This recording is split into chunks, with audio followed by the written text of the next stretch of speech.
설득의 심리학.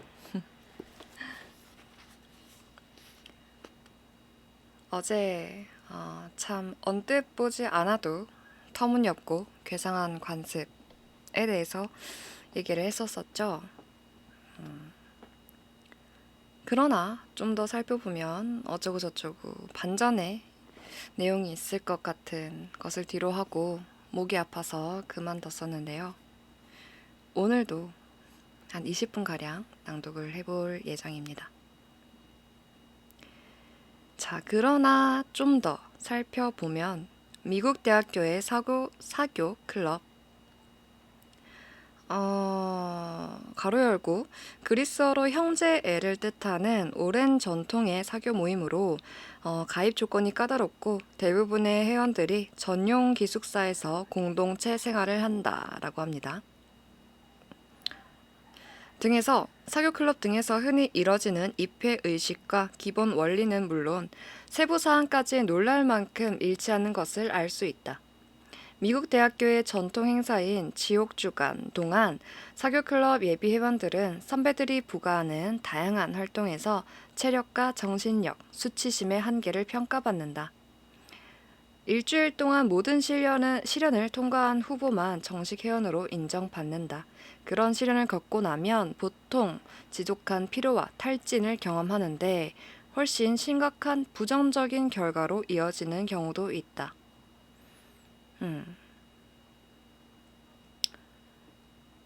경우가 있다가 아니라 경우밖에 없을 것 같은데 흥미로운 점은 지옥주간 활동의 특징과 원시부족 성년 의식의 특징이 상당 부분 일치한다는 것이다. 통가족 소년들이 칭비의 광야에 머물며 견뎌야 하는 6가지 시련에 대해 인류학자들이 정리해놓은 내용을 떠올려 보라. 신문 기사 등에서 그리스 이름을 딴 미국 학교의 사교 클럽 입회 의식에서도 그와 유사한 행위들을 쉽게 찾아볼 수 있다. 1. 매질. 본문. 14세 마이클 칼로그니스는 지옥주간에 실시한 고등학교 사교 클럽 오메가 감마 델타 입회 의식에서 장기 손상을 입고 3주 동안 롱아일랜드 병원에서 입원 치료를 받았다. 클럽 선배들은 마이클의 두 손을 머리 위에 올리게 한 뒤 삥 둘러서서 마이클의 등과 복부 등을 주먹으로 반복해서 가격하는 핵폭탄 의식을 집행한 것으로 알려졌다. 와우. 2. 추위. 어느 날 겨울밤 캘리포니아 전문대학교에 재학 중인 프레더릭 브로너는 사교클럽 선배들에 이끌려 해발 900m의 깊은 산속에 홀로 버려졌다. 얇은 운동복 차림으로 추위에 떨며 산을 내려오던 프레더릭은 가파른 절벽에서 떨어져 골절상을 입었고 그 부상으로 하산을 포기하고 계곡에서 추위를 피하던 중 동사하고 말았다. 읽을수록 우울해지는 내용 읽고 있습니다. 3. 갈증.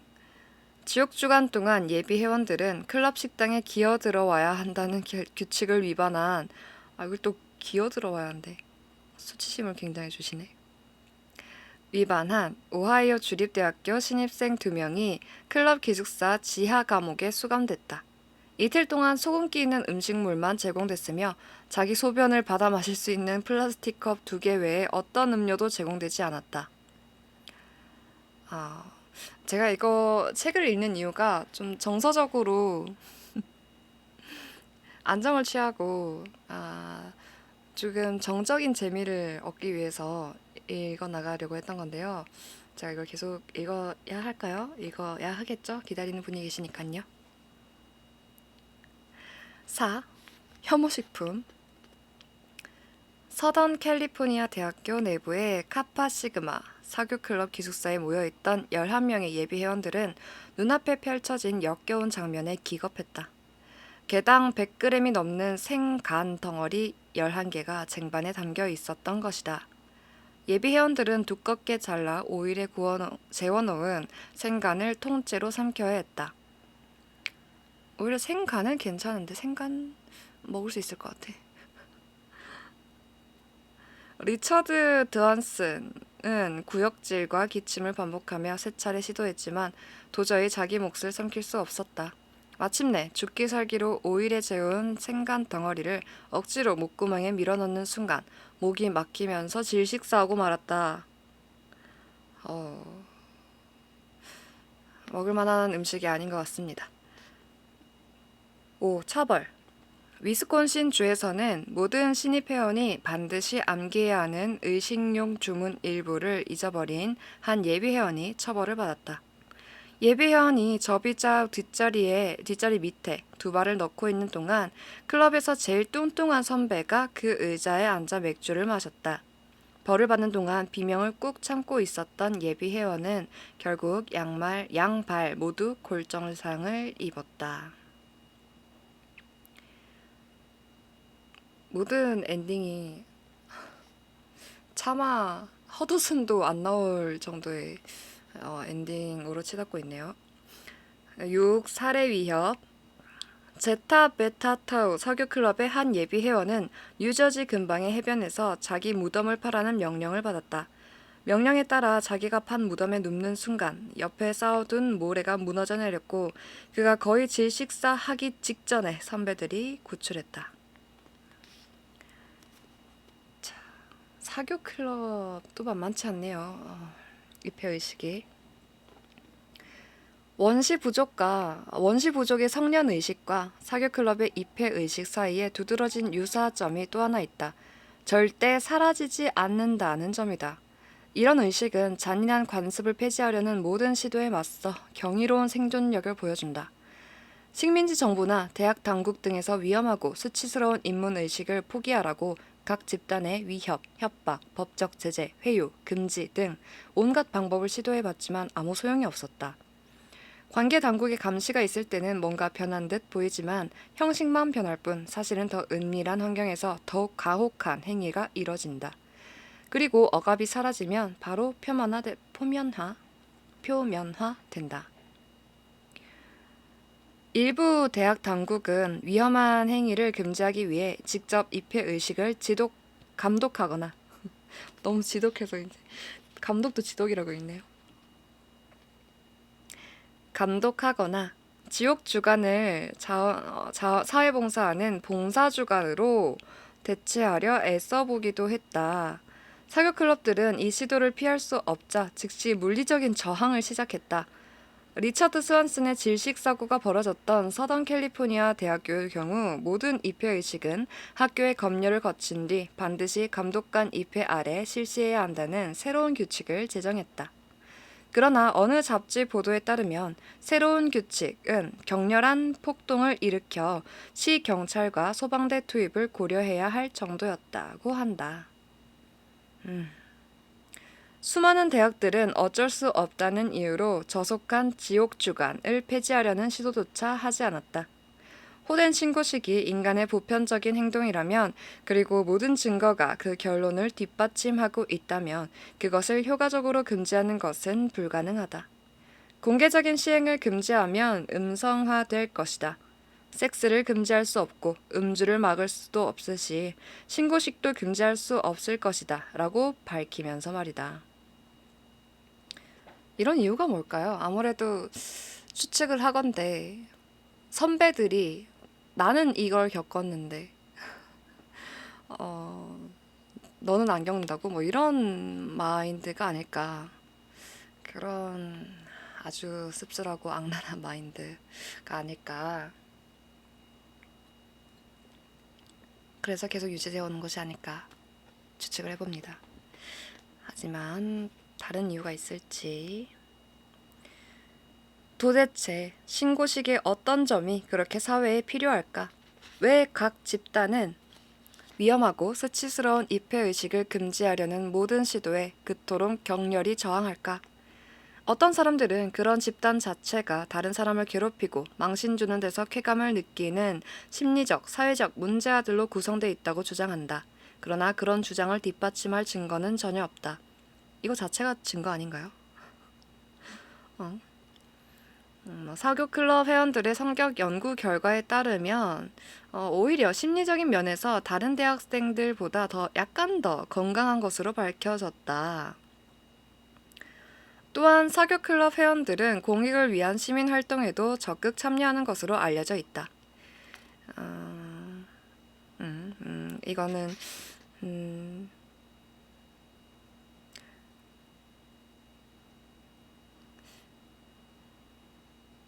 뭐라고 말해야 할까? 양면적이라고 봐야 할까? 이러한 면도 있는 반면에 신고식을 치르는 것 자체는 또 굉장히 악랄한 면을 가지고 있는, 전체적으로 보고 판단을 해야 하는 거다. 그냥 건강한 것이라고 치부하면 안 된다라고 해야 할까? 정리가 좀 안 되는데 이 책은 어떻게 정리를 하는지. 물론 클럽의 입회의식을 그런 봉사활동들로 대체하는 것은 절대 반대한다. 라고 얘기를 하네요. 워싱턴 대학교에서 다양한 사교 클럽을 대상으로 실시한 연구에 따르면 대부분의 사교 클럽에 일종의 봉사 주간을 운영하는 전통이 있었지만 이런 사회봉사는 지옥 주간의 부수적인 행사였을 뿐이다. 그렇죠. 오직 한 클럽만이 입회의식으로 사회봉사에 참여했다. 이제 혹독한 신고식을 수행하는 범인의 이미지가 떠오른다. 안정된 심리 상태와 건전한 사회의식을 소유한 정상적인 개인들이 1년에 단 한 번 클럽에 신입 회원들이 들어오기 직전에 집단을 잃어 비정상적으로 무자비해진다. 그렇다면 모든 증거가 지목하는 범인은 다름 아닌 입회의식 그 자체다. 혹독한 신고식에는 해당 집단에 반드시 필요한 뭔가가 있음에 틀림없다. 해당 집단이 그토록 격렬하게 유지하려 애쓰는 그 혹독함에는 어떤 기능이 있다는 뜻이다. 그것이 과연 무엇일까? 내가 볼 때 그 답은 사회심리학자들 사이에만 주로 알려진 1959년에 발표한 한 연구에 담겨 있다. 젊은 연구자 엘리엇 에런슨과 저드슨 밀스는 엄청난 어려움과 고통을 이겨내고 뭔가를 얻은 사람은 최소한의 노력으로 같은 것을 획득한 사람보다 그것을 더 가치 있게 여기는 경향이 있다. 는 가정을 입증하기로 했다. 이 무슨 고마운 우연의 일치인지 두 연구자가 가설을 실험할 대상으로 선택한 것이 바로 사교클럽의 입회의식이었다. 실험 결과 섹스 관련 토론클럽에 가입하려고 극도로 수치스러운 입회의식을 견뎠던 여대생은 자신이 가입한 클럽과 토론 내용이 매우 가치 있다고 확신하는 것으로 밝혀졌다. 에런슨과 밀스의 지시를 받은 클럽 회원들이 최대한 가치도 없고 재미도 없는 토론을 준비했는데도 말이다. 반면에 훨씬 수월한 입회의식을 거쳤거나 아예 입회의식을 치르지 않은 여학생들은 자신이 가입한 가치 없는 클럽에 대해 확실히 덜 긍정적인 반응을 보였다. 또 다른 연구에서는 여학생들이 특정 클럽에 가입하기 위해 수치가 아니라 고통을 견딘 경우에도 같은 결과가 나타났다. 입회의식의 일부로 전기 충격을 더 강하게 받은 여학생일수록 나중에 자신이 선택한 클럽과 그 활동이 더 재미있고 지적이고 바람직하다고 확신했다. 이런 용도로서 쓰는 이 악랄한 입회의식. 여기에서는 입회의식을 예로 들었지만 현대 사회를 살아가면서도 그냥 현대 사회뿐만 아니라 세상을 살아가면서도 한번 호되게 힘들고 나면은 그 다음에는 어떠한 작은 거라도 사소한 거라도 행복해하고 감사해하고 다행이다 이렇게 마음을 편안하게 여기고 이런 경우가 있기는 하죠. 근데 그거를 임의적으로 아주 계산적으로 인간 대 인간으로서 이런 시스템을 만들어 놨다는 것은 참 무섭습니다. 세상은 무섭죠. 드디어 입회의식에 가득한 학대와 노역, 매질이 이해가 된다. 10살 난 아들이 신비의 광야 한복판의 차가운 땅바닥에서 벌벌 떨며 밤을 보내는 모습을 눈물 어린 눈으로 지켜보는 통가족 아버지나 지옥의 밤의 사교클럽의 신입 후배들을 두들겨 패다가 신경질적인 웃음을 터뜨리는 대학 선배. 모두 결코 사디스트들은 아니다. 사디스트를 맞는 것 같은데요. 이게 사디스트가 아니면 뭐야. 그들은 집단의 생존 전략에 따랐을 뿐이다. 라고 합니다. 아이러니하게도 그들의 역할은 다음 세대의 집단 구성원들이 자기 집단을 좀 더 매력적이고 가치 있게 생각하도록 해주는 것이다. 인간에게 노력해서 얻은 것을 더 좋아하고 더 신뢰하는 경향이 있는 한, 이 집단들은 힘들고 고통스러운 입회의식을 지속할 것이다. 이에 따라 신입 회원들의 충성과 헌신으로 집단의 단결과 생존 확률이 높아질 것이다. 너무 심하게 가혹한 입회의식이라고 저는 생각을 하고요. 지금의 저는 실제로 54개의 부족 문화를 연구한 결과에 따르면 가장 극적이고 가혹한 입회의식을 치르는 부족들이 내부 결속력이 가장 강했다. 뭐 이런 얘기, 비슷한 얘기 중에 정치권에서도 뭐 그런 게 있다라는 얘기를 흘려 듣긴 했었거든요. 어떤 특정 당에 들어가는데 어떤 신고식이 되게 우리가 알지 못하는 어마무시한 게 있다 라고 하는데, 그건 저는 정치에 들어갈 일이 전혀 없으리라 알 수가 없을 것 같고요.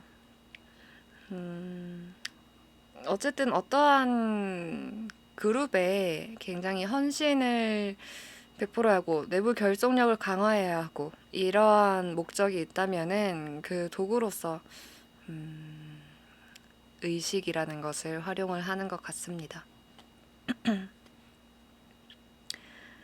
입회의식이 가혹할수록 클럽에 대한 신입 회원의 헌신이 월등히 높아진다는 에런슨과 밀스의 연구 결과를 보면 클럽들이 모임의 미래와 결정적인 관련이 있는 입회의식을 절대 폐지하지 않으려고 발버둥 치는 것도 당연해 보인다. 입회의식 하면 군대 조직을 결코 빼놓을 수 없다. 신병훈련소의 혹독한 신고식은 효과적인 것으로 악명이 높다. 소설가 윌리엄 스타이러는 마치 집단 수용소 같은 미국 해병대의 악몽 같은 훈련 과정을 공개한 후 그 효과를 다음과 같이 증언했다. 내가 아는 해병들은 하나같이 그 혹독한 훈련 과정이 자신을 더욱 용감하고 씩씩한 불굴의 해병으로 만들어줬다고 생각한다. 아이러니한 건지 모르겠지만 군대라는 조직에 있어서 이러한 신고식은 필요한 부분이라고 또 생각이 드네요. 아무래도 군대라는 조직은 병력이라는 그 힘 자체를 키워야 하는 그런 조직이라고 생각을 하기 때문에 어떤 부족이나 어떤 사교 클럽이나 이런 것들에 비해서 훨씬 더 확고한 목적이 있는 곳이기 때문에 이해가 되는 것 같고요. 군 지휘관들은 가혹한 기초훈련 과정을 대체로 용인하지만 1997년 텔레비전 보도에서 공개한 2개의 비디오 테이프에 담긴 지나치게 무자비한 신고식 등에 대해서는 불관용 전책을 적용한다고 주장한다. 테이프에는 10번의 점프 훈련을 완수한 해병대 낙하산 훈련병이 황금 날개 배지를 받는 과정인 유혈 배지 수여식 관행이 담겨 있었다. 뒷면에 1.5cm 길이의 뾰족한 침이 2개 붙어있는 배지를 신병의 상의에 부착한 뒤 해당 부위를 치고 때리고 비벼대는 장면이었다. 당연히 신병은 피를 흘리며 고통에 몸부림쳤다. 이건 무슨 이거는 범죄자한테도 하지 않을 일인 것 같은데요. 비디오가 공개된 이후 군 지휘관들에게서 호된 질책과 비난이 있었지만 가혹행위로 체포된 해병 30명 중 보직 해임된 병사는 단 한 명에 지나지 않았다. 몇 명이 상담 명령을 받은 걸 제외하고는 대부분 20명가량이 훈방 조치됐다. 불관용 정책과 관련한 법원의 판결이 어떻게 나왔든 나는 신병에 대한 가혹행위를 위험하고 심각한 행동이라고 생각한다. 그러나 해병대 선임병들은 절대 그렇게 생각하지 않을 것이 분명하다. 다시 한번 강조하지만 구성원의 자긍심과 연대의식 함량에 관심이 있는 단체라면 가혹한 신고식 과정을 절대 포기하지 않을 것이다.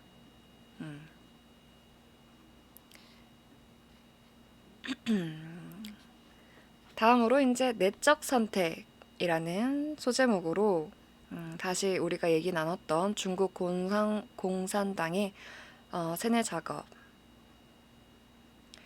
함께 얘기를 풀어가는데요. 여기서부터 또 내일 읽어 나가도록 하겠습니다.